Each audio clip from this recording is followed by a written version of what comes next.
الله يجزاك خير على هالدعاء. وأظن أنه كان في مشكلة أمس في الموقع، لأنه لما دخلت الآن ما زال في كمية، بقى كمية بسيطة الآن من الدقيق، بقى كمية بسيطة من الدقيق.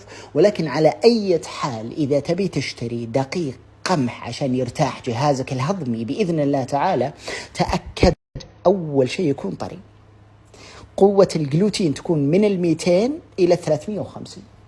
هنا عندنا دبليو 220 على 240. في بعض الأحيان تكون 300 على 320. وتأكد يكون طحنة من 0 إلى 2، طحنة من 0 إلى 2، وأنه يحتوي على إيش؟ على جنين القمح، ويكون بدون كيماويات. بكذا بإذن الله تعالى بتكون حصلت على شيء يريح جهازك الهضمي مع كامل المحتوى الغذائي. لكن إذا دخلتي الآن على موقع حلزونة بتحصلينه بإذن الله تعالى.